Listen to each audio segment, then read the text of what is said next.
Deuteronomy 18, priests and prophets.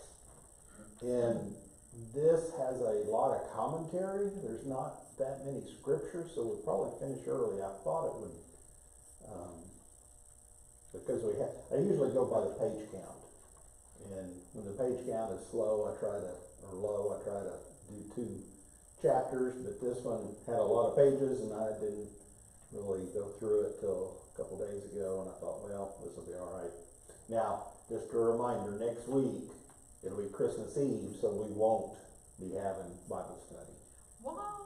Yeah, we let all those, a lot of people have pre-Christmas stuff going on, so they may be opening their presents early. We always did Christmas Eve at my mom's and then Christmas Day at her mom's, or vice versa, one of the two. So we're always taking up with 2 days. So we're just not going to have service next Wednesday night. We will Sunday and of course the Sunday after. So verse 1 and 2: the priests, the Levites, all the tribe of Levi shall have no part nor inheritance with Israel. They shall eat the offerings of the Lord made by fire and his portion. Therefore they shall have no inheritance among their brethren. The Lord is their inheritance. And he said to them, and it's getting ready to go on to the next one, but this is a reminder of those that the Levi, the tribe of Levi, they did get no land themselves. All the other 11 tribes got parcels of land, or will get. They haven't done it yet. This is still, they haven't crossed over into the promised land yet. 2.5 of the tribes had already occupied the west side, or the east side of the Jordan, and then the rest of the tribes, the 9.5, they're going to be on the other side of Jordan. So, but what happens is, in each of the areas that they settle, they're going to have Levites, okay, in each one of them, and they're supposed to carve out a little bit. Now, all that means is they'll have a house and they'll have a place maybe to keep some goats and stuff like that, or their animals, but they don't have a big farm. What they're going to do, the tribes are going to divvy up, I don't know how many it would be. Some of them are pretty small, but like Judah and some of the others are very large. It's basically the southern half of Israel was Judah. So that's a large area, where the others may only be several sections of land. But in each one of those people, they're going to allot sections based on each one that's there. So then they go out and they conquer that. How many is in the tribe? Do what? Is it also going to be based on how many is in the tribe? It is. It is. It goes back, and they said in Numbers, if you remember, how many was in each tribe. Judah was the largest tribe, so Judah is going to get the largest piece. The smaller pieces, smaller tribes, are going to get smaller amounts. But what happened is they have to go out and capture it. Some of them did. Judah was real good. They captured a lot of their area, most of the area. Some of the others did not capture their area. So even though they were given a big area, they were reduced. They were satisfied with this. And even if they did it, when they went away from the Lord, especially the ones in Israel, the northern tribes, they say the northern 10 tribes, some of them didn't stay with God. They started doing like they wasn't supposed to do. Then God let the enemies in there, the Canaanites and all the different ites that's in there, they started taking over and reducing their land.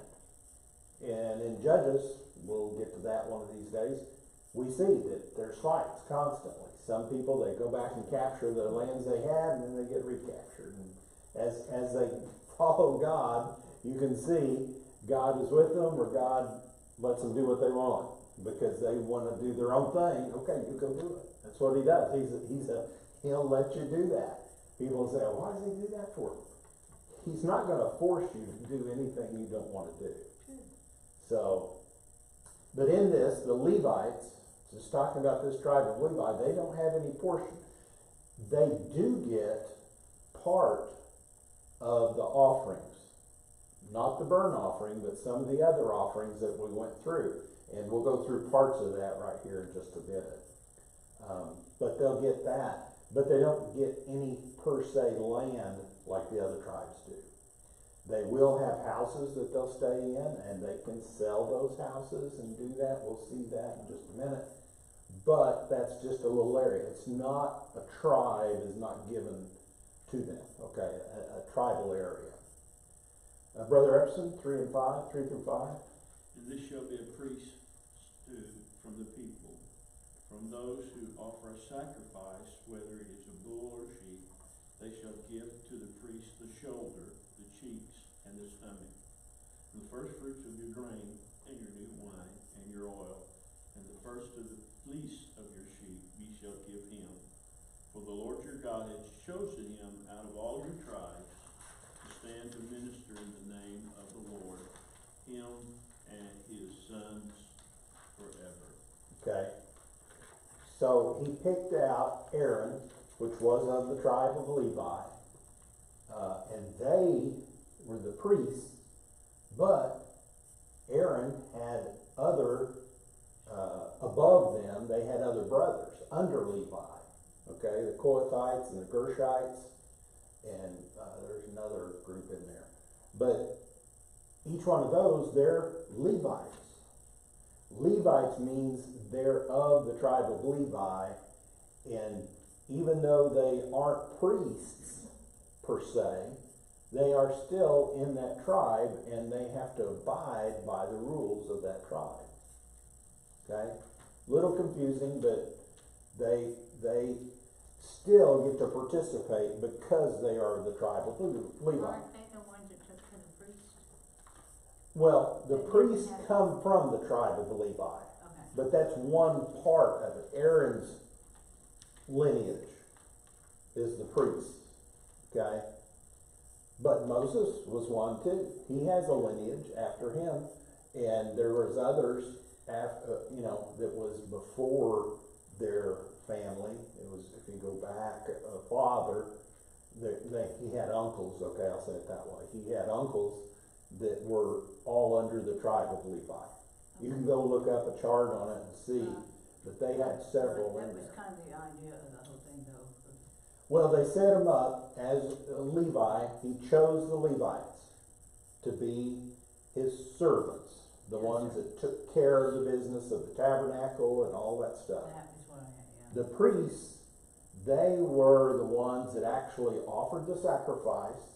Now, the Levites could help them, and many times they did, but they weren't the ones actually doing the sacrificing. They weren't the ones going in, changing the showbread. They weren't the ones going in, doing anything inside of the temple or tabernacle at that time. So, but we did read where they would, each tribe under Levi, each one of that sub-tribes, had a purpose. One of them, Aaron's, was to serve in the temple, the tabernacle. The other two, one of them had to tear down the tabernacle whenever they moved. So they would take it down and tear it down and put it on there. And another group, they had to carry it. That was their part, that they would load it onto the wagons and carry it. So each part of them played a difference. And because of that, they got these sacrifices. Now, you got to remember there's several sacrifices. The burnt sacrifice, the main, it's not main, but one of the ones they talk about, the animal is completely burned up. So they don't get any part of that. That's for God. Other offerings, they have a heave offering, they have, like I said, the grain offering, the wine offering, all these other parts. The meat, when they offer an animal, the meat, part of it is given to the priest.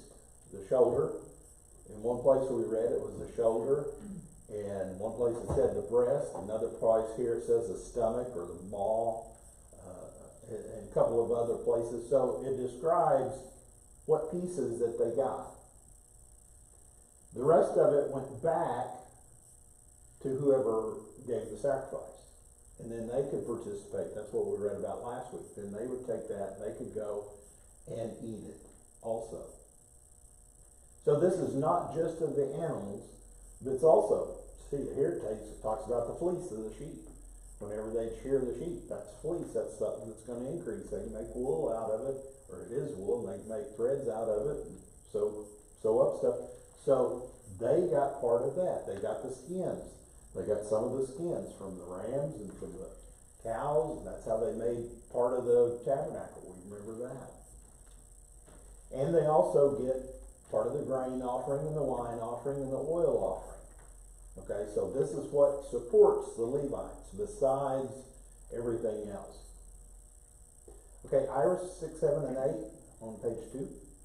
So if a Levite comes from any of your gates from where he dwells among all Israel and comes with all the desire of his mind to the place which the Lord chooses, then he may serve in the name of the Lord his God, as all his brethren, the Levites, do, who stand there before the Lord.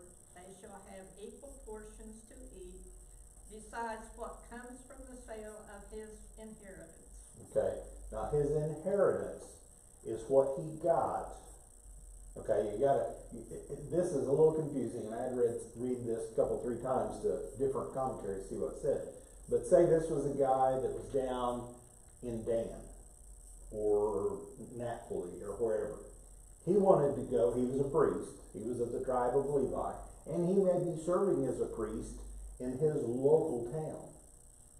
But he wanted each one of these priests, no matter where they're at, all over the country of Israel, they put them about in rotations, in groups, and they would call those lots, and then those would have to come and serve at, it says, the place wherever the tabernacle was.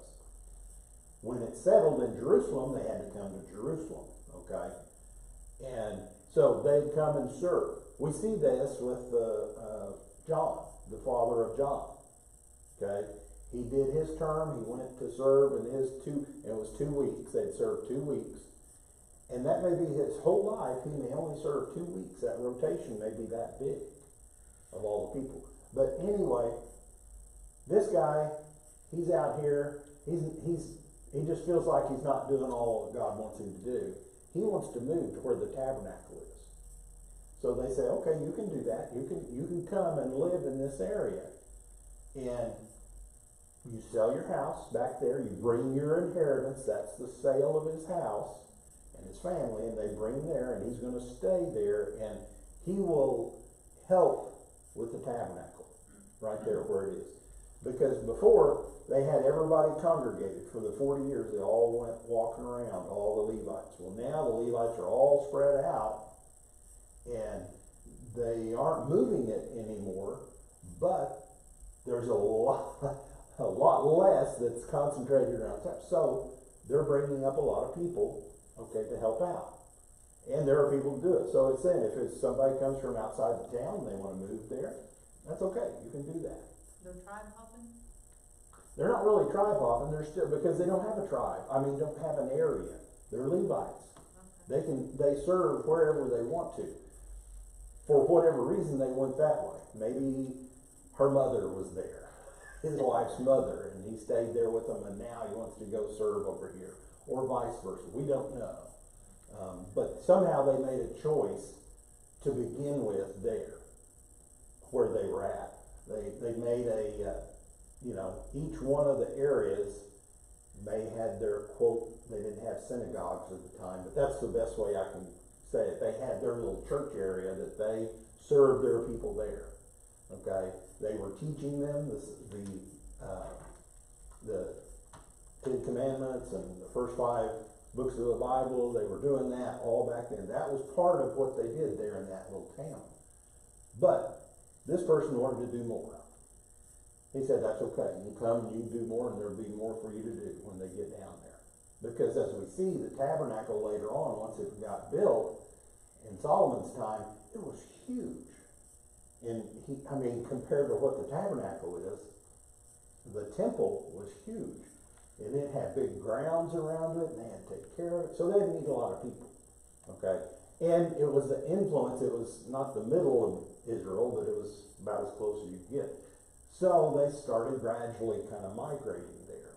You still had priests, you still had rabbis, there were all these outside little towns, and they were taking care of their little synagogues, or they will as time grows on, okay? Any other questions? Tammy, 9, 10, and 11? When you come into the land which the Lord your God has given you, you shall not learn to follow the abominations of those nations. They shall not be found among you anyone who makes his son or his daughter pass through the fire, or who practices witchcraft, or a soothsayer, or one who interprets omens, or a sorcerer, or one who conjures spells, or a medium, or a spiritist, or one who calls upon the dead. Okay. This goes into the bottom here, the next 2 or 3 pages, 4 pages, 5 pages. It goes on and on. We're not gonna go over each one of these, but it'll go through each part of this and kind of describe what the difference is between one of these categories that it talks about. One who practices witchcraft is kind of all over, okay? Because it all comes under the heading of witchcraft. But they could be a soothsayer, they could be somebody that interprets omens, somebody could be a sorcerer, somebody could do spells, somebody do a medium, some do a spiritist, calls up the dead, all these different things. So, but he's saying it all comes under the heading of witchcraft. And because of that, you shouldn't go into it. Because that's what the Canaanites and the pagans there in the land is doing. And God wants to separate them out because basically they're serving another god. They're serving Satan. Some of them may not say that, but they're serving Baal or Ashtaroth or Belteshazzar or any one of the gods that they had at that day. And any one of those gods, they're serving them. And with that, they have their own priests. They have their own rituals. And we see that all down through the Old Testament. When Elijah confronted the priests, you know, when the altar was set forth and they offered their sacrifice to their God, and they was chanting and cutting themselves and bleeding and doing all kinds of stuff, trying to get God's attention, their God's attention, and Elijah comes up and says, "Is he on the potty? What's going on?" So, they wasn't calling it up. But you can go through, and it's really good. It's got a lot of background in it. You can read it a little bit later. I learned some about it, but right now I don't. One of the things that sort of tells you this stuff exists, you know what I mean, when it comes to scripture, even back then, and a lot of times there's only two, really, only God's power and Satan's power. That's right. And we're under one or the other. It goes, and a lot of people, they said, "Oh, I played with Ouija boards and stuff like that." Well, it goes into here. You don't need to be playing with that stuff because it's under the influence of Satan. That's what it is. Okay, now we're going to go 12, 13, and 14 on page 9. Bertha? For all who do these things are an abomination to the Lord, and because of these abominations, the Lord your God drives them out from before you. You shall be blameless before the Lord your God. For these nations which you will dispose listen to soothsayers and diviners, but as for you, the Lord your God has not appointed such for you. Okay, now they just came through this area where Balak was the king. And remember Balaam? Okay, he was a priest. He was one of those that would prophesy for a fee. And, what happened there? He eventually died, but he wasn't listening. He didn't want to listen to God. He wanted to listen to the money that that Balak was going to pay him. So that's one of those that was there. Excuse me. And it says you need to be it's an abomination to the Lord. It's just makes him want to throw up. Okay, basically. It just makes him want to not have anything to do with you if you're serving him. Why should he do anything for you if you're serving Satan. You're opposing him. It's kind of like anything else. When you're rooting for a football team, you're either rooting for the one side or the other. Okay, now OU and OSU, I have a hard time with that, but still, I still want somebody to win. But that's here with God. It's one way or another. God's saying, if you're on his side, you're not with me. I can tell you that. And he said, because of these abominations, the Lord will drive them out from before you, if you will allow him to. If you will stay true to him and stay with him. It says, you shall be blameless. More than being a general call to a holy walk, this is a warning to keep them from any involvement with these detestable practices of the occult. It said, the Lord has not appointed such for you. Ephesians tells us in the Ephesian Christians, they were having some problems with this. It says, we are to be blameless in regard to such things, even as the Ephesian church, who destroyed all things that marked the occult in their lives. This is why it is dangerous for people to seek or to approve the occult, even if they don't really believe it. They just think it's cool. They want to be a part of it. Okay, it's the end thing to do. God said, don't even have any part to do with it. Don't play with anything. Don't play with that. Okay, 15 through 19. Kind of changing subjects a little bit. Not really, but a little bit. The Lord your God will raise up for you a prophet like me from your midst. Okay, this is Moses talking through God. God talking through him. From your brethren. Him you shall hear according to all you desired of the Lord your God in Horeb in the day of the assembly, saying, let me not hear again the voice of the Lord my God, nor let me see this great fire any more, lest I die. And the Lord said to me, what they have spoken is good. I will raise up for them a prophet like you from among their brethren, and will put my words in his mouth, and he shall speak to them all that I command him. And it shall be that whosoever will not hear my words, which he speaks in my name, I will require it of him. Okay? It's setting up to who's going to be a prophet, who's the prophets, and how do you prove a prophet? What does a prophet do, first of all? The one that could tell you in the future. Foretelling. Foretelling. Foretelling. Okay? They're telling something that's going to happen, Right. or something God wants to happen. This is what, if you do this, God will do this. We call it intuitiveness now. If it didn't happen, you got And I'm intuitive. Yeah, that's right. If it didn't happen, you got labeled, you're not a prophet. It's like Balaam. His word came true because he told him, I can't do this. He found a way around it to get the money and keep it too. He would prophesy, but he'd keep prophesying for Israel, not against him. It says, like Moses, this prophet would command the attention of the nation. This means both Israel should listen to this prophet, and they would listen to this prophet. Now, it's kind of interesting because right after this, you got Joshua, and after that, you got some more guys, and they're not prophets, they're called judges. Later on, this is before prophets. I mean, Miriam was a prophet. She prophesied in here, and some of the others in there. There were prophets before that time, but he's saying you need to follow those prophets. Up until then, they're going to have judges. Okay, the prophets come up, but it's a little bit later in time.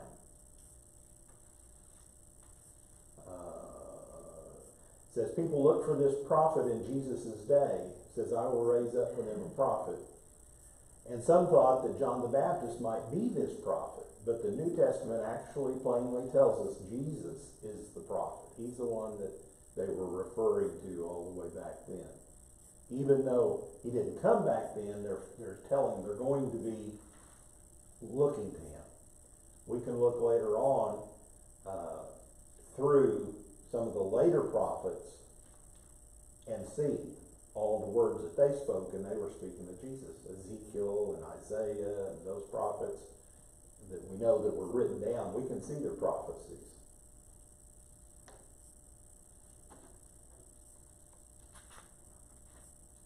Yeah, Brother Epperson? I guess so. 20:22. Yeah. But the prophet who presumes to speak a word in my name, which I have not commanded him to speak, or who speaks in the name of other gods, that prophet shall die. If you say in your heart, how shall we know the word which the Lord has not spoken? When a prophet speaks in the name of the Lord, if the things does not happen or come to pass, that is the thing which the Lord has not spoken.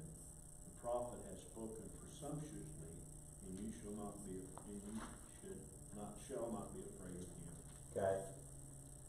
People were afraid of the real prophets Yeah. because the fear of God was on them. You can see that when we were watching the movie David and Samuel would come up and everybody, well, what are you doing here for? You know, he's thinking there's something coming that there shouldn't be. They were just like Moses. They couldn't look upon Moses' face because he saw and talked with God. These prophets were talking to God. God would talk to them and tell them things to do. And if it did not come true, that was not a true prophet. Okay? And they were to die. It tells them a little later that they were going to stone them. They are to die. They could take them out and kill them. Well, who would want to be a prophet in the right mind back then?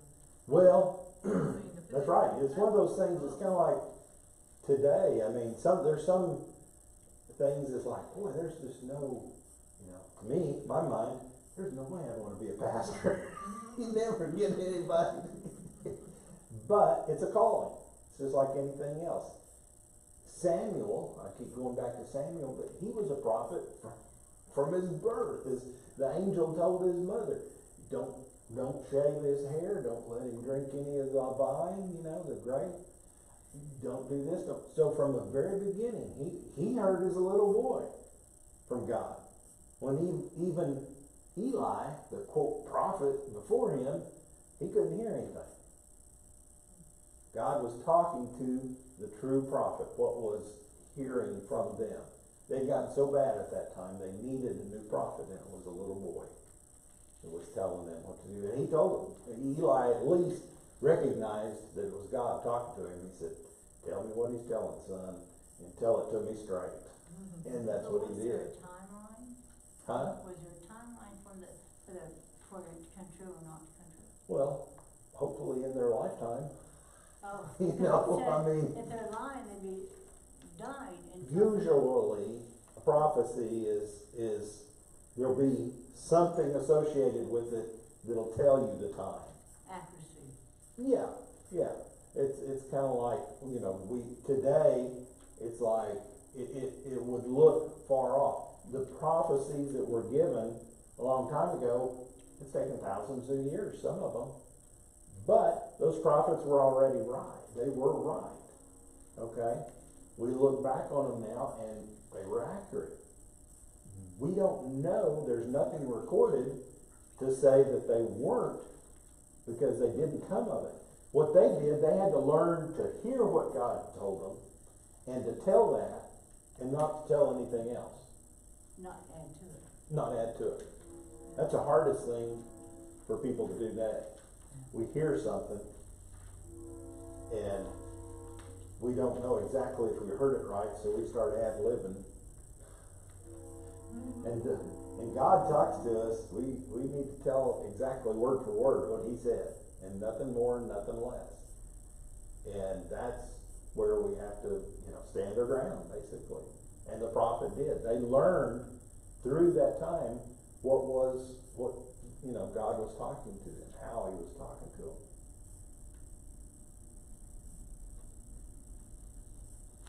I'm like Brother Epperson, I've never heard a vocal voice, but I have heard a voice call out my name, and I look around, my family or whoever, Darla, it was even back when I was a kid, run into Mom, did you call me? No. And I just heard it clear as day. You know, I didn't hear any message with it or anything, but it's just like, okay, I don't know what it was, but I wasn't supposed to be doing what I was doing, or I needed to be over here, or something. I don't know what it was, but, you know. But then you get, again, like God impressing upon you that's, it's one of those things. It's kind of like, I can go about it this way. I probably shouldn't say this on here, but I had trying to make an appointment for a doctor. That doctor left, okay, to practice, and I kind of liked him, so I wanted to go along with him. It took me 3 days to try to get a hold of somebody to get an appointment, and then once I got the appointment, it was out of state. I'm like, okay, that settles it for me. I believe that's not for me. Even though I like the guy, I'm not going out of state to go see. I don't know how I misunderstood stuff. I don't know, but whatever. Anyway, we'll go on with our business. I wasn't hearing from anything there, that's for sure. Not just like him. Okay, well, that's all that we had tonight. Again, another 3 pages, and it goes through a lot of stuff, but appreciate everybody coming out. A little bit short tonight, but, We appreciate you. and reminder, we won't be meeting, next week, so. I won't be here Sunday because as Ruby asked me to go with her